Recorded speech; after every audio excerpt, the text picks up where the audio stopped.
পরমা। হ্যাঁ মা। ফুলঝুরি তো তোমার মেয়ে, আর তোমার মেয়ের বিয়ে হচ্ছে। বিয়ের সময় মেয়ের মুখ দেখতে নেই মাকে। হ্যাঁ, যাও একটু দূরে গিয়ে একটা জায়গায় বসো। দূরে গিয়ে আড়াল থেকে একটুখানি? না না না, যেটা বলেছি সেটা মানতে হবে।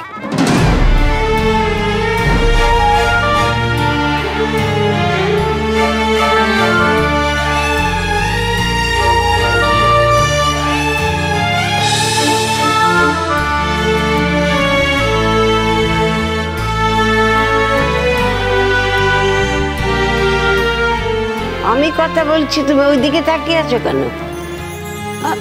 না না কিছু না মা। হ্যাঁ ঠিক আছে, আমি দেখবো না। মেয়ের অমঙ্গল হয়, তোমাকে দেখতে নেই। তোমার মেয়ের বিয়ে হবে না, তখনও তুমি দেখতে পাবে না। হ্যাঁ মা, আমি বললাম তো থাকবো না, আমি চলে যাচ্ছি।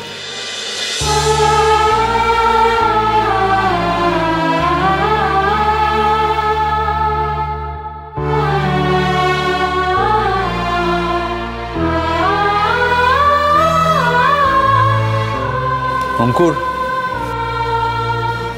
এবার তো তোমাকে বিয়ের পিঁড়িতে বসতেই হবে। সময় পেরিয়ে যাচ্ছে। দাদা কন্যা সম্প্রদান করবে, দাদা ওয়েট করছে। এসো। কি হে, নার্ভাস টার্ভাস লাগছে নাকি? হ্যাঁ লাগছে লাগছে, একটু একটু লাগছে। কেন নার্ভাস লাগার কি আছে? না না না, নার্ভাস লাগার তো কত নয় ভাইয়া।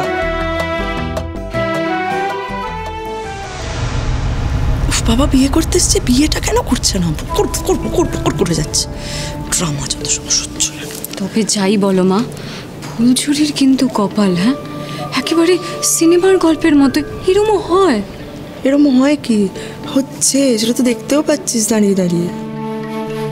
অবশ্য গোপালের নাম গোপাল, যাক আগে বিয়ে করে সংসার করুক, তারপর দেখবো আমি। তবে হ্যাঁ, একটা দিক থেকে তো আমরা জিতেছি। লালনের সঙ্গে তো ফুলঝুরির বিয়েটা হচ্ছে না। কিন্তু কি জিতেছি কি বলছো তুমি? তাতে কি হয়েছে? ফুলঝুরির তো আরো আরো ভালো বিয়ে হচ্ছে, আরো বেটার বিয়ে হচ্ছে। ফুলঝুরির যে আরো ভালো বিয়ে হচ্ছে সেটার জন্য তো তুমি দায়ী চড়ুই। এখন এখানে দাঁড়িয়ে নাকে কান্না কাঁদলে তো হবে না। হাজারবার আমি বলেছিলাম যে এরকম একটা বস্তির ছেলেকে বিয়ে করিস না, তখন তো আমার কথা শুনিস না। আমার কি ক্ষমতা ছিল না, না তোর যোগ্যতা ছিল না? একটা অনেক অনেক ভালো ছেলে, এই অঙ্কুরের থেকে অনেক বড়লোক বাড়ির বড়লোক ছেলের সঙ্গে আমি তোর বিয়ে দিতে পারতাম। তা না, লালন লালন লালন করে ওর পেছন পেছন ছুটলি। চুপ কর, কথা বলিস না তুই। চড়ুই, এখনো সময় আছে। আমি কিন্তু এখনো চাইলে তোর একটা ভালো বিয়ে দিতে পারি, বড়লোক বাড়িতে বিয়ে দিতে পারি। চড়ুই, বেরিয়ে আয় এটার থেকে, কিচ্ছু হয়নি, বেরিয়ে আয়। নয়তো এই ছেলে তোকে কিন্তু নাকানি চোবানি খাওয়াবে। হ্যাঁ, ওর ইচ্ছে মতন তোকে ওঠাবে, ওর ইচ্ছে মতন বসাবে, ওর ইচ্ছে মতন ওদের বাড়িতে রাখবে, ওর ইচ্ছে মতন ওই বাড়ি থেকে বের করে দেবে, দূর দূর করে বের করে দেবে। আর যদি সেগুলো না শুনিস, খুব ভালো কথা, শুনিস না, তুই থাকবি তোর সঙ্গে, তাহলে সবাইকে ইগনোর কর। ইগনোর করে ওর বাড়িতে গিয়ে একবারে চাকিয়ে বস, বলবি যে আমার অধিকার, আমি তোমার বউ, আমি আমার অধিকার ছাড়বো না। ব্যাস, দেখি তারপর। আচ্ছা মা, তুমি থামবে? বন্ধ করো না এইসব কথা। আমার আর ভাল লাগছে না, আমি আর সহ্য করতে পারছি না। বিয়ে দেখতে এসেছি, বিয়ে দেখতে দাও। তুমিও দেখো। বিয়ে দেখতে এসেছে বাবা, কত করে সুন্দর বিয়ে হচ্ছে ওর মনের মতন। দেখো বিয়ে। আরে তাহলে এসো এসো এসো এসো। যাবো তো, আমি যাওয়ার আগে 2 মিনিট সময় নেবো। এসো, আমার একটা অ্যানাউন্সমেন্ট আছে।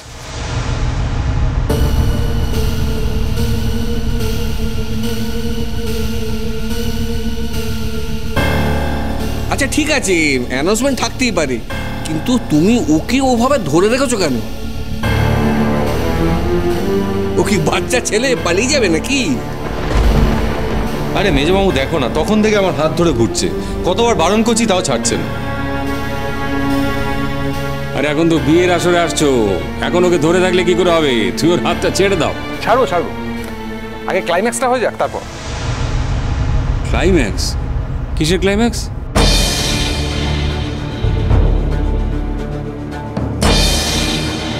বিয়ের ক্লাইম্যাক্স।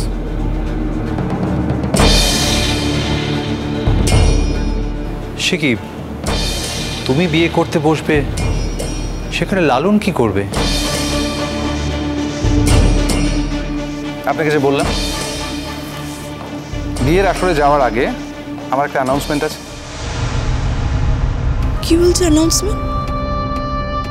কি বলবে? কি বকর করে আছে? কি অ্যানাউন্সমেন্ট আছে? কি বলার আছে? না কি বললো কি? মা ও কিছু কথা বলতে চায় সবাইকে। কি বলো শুনি। বাবা তোমার যা বলার একটু তাড়াতাড়ি বলে দাও। বুঝতে পারছি তুমি খুব মজার ছেলে, যা করছো এতক্ষণ ধরে, কিন্তু লগ্নটা যেন পেরিয়ে না যায় বাবা।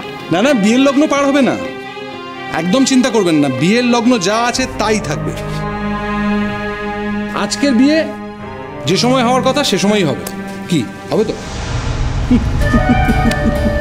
হ্যাঁ দেখো বাবা, কোণে তো চলে এসছে, আর তাছাড়া বিয়ের লগ্ন সময়ও তো এসে গেল।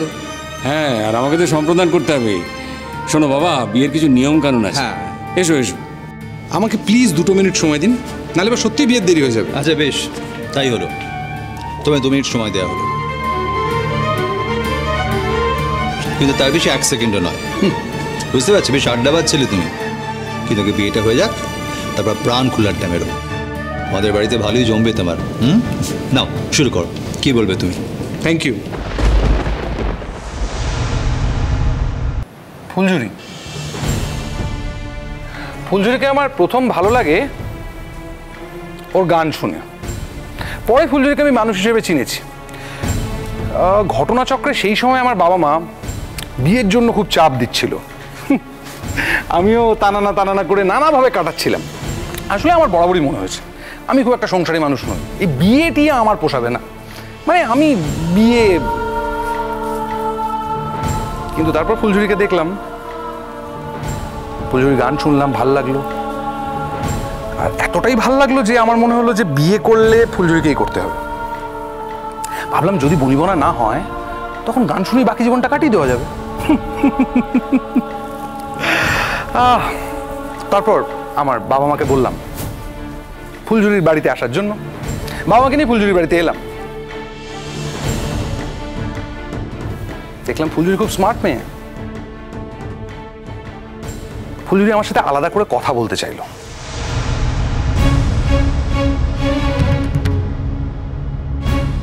আমি একটু অবাক হয়েছিলাম, কারণ মেয়েরা সাধারণত এগিয়ে এসে কথা বলতে চায় না, কিন্তু ফুলঝুরি তো সবার থেকে আলাদা।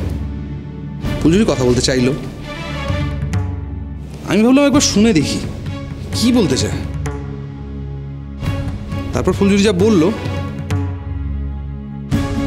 দিদা সেটা শুনে কি বুঝতে পারলাম জানো? ফুলঝুরিকে আমাকে যেভাবে হোক সুখী করতেই হবে, যেভাবে হোক। তারপর থেকে আজ অব্দি আমি যা যা করেছি, যা করেছি সবটা ফুলঝুরি ভালোর জন্য করেছি। আচ্ছা একটা কথা বলুন, আপনারা সবাই তো ফুলঝুরির ভালো চান, দিদা তুমি কি চাও ফুলঝুরি সুখী হোক, নাকি চাও না ফুলঝুরি সুখী হোক? এ আবার কেমন তার কথা? আমি তো চাই ফুলঝুরি সুখী হোক। ব্যাস, আপনি কি চান ফুলঝুরি সুখী হোক? মা, বাড়ির মেয়ে সুখী হবে না এটা আবার কেউ চায় নাকি? ব্যাস, তাহলে তো হয়ে গেল। তার মানে আপনারা চান ফুলঝুরি সুখী হোক, আপনি ফুলঝুরি ভালো চান। এই আবার কি কথা? ফুলঝুরি আমার একমাত্র মেয়ে, ওর জন্যই তো আমার সব কিছু। আপনারা ফুলঝুরি ভালো চান? কি আপনারা, আরে কি মুশকিল। হ্যাঁ, অবশ্যই চাই।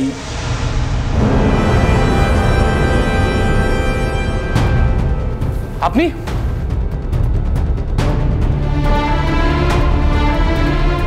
মিনি দিদি আর একটু একটু মাস্টারমশাই, তোমরা ফুলঝুরি ভালো চাও তো? হ্যাঁ ভালো চাই তো, ফুলঝুরি খুব ভালো চাই, ফুলঝুরি সুখে থাক, ভালো থাক, এটাই চাই তো। বলে একটু তোমার চাই। হ্যাঁ ব্যাস, তাহলে প্রমাণিত হলো যে এখানে সবাই ফুলঝুরির ভালো চায়, এবং আমি এতদিন ধরে যা করেছি ফুলঝুরির ভালোর জন্য করেছি, সেটা করে কোনো রকম ভুল করিনি।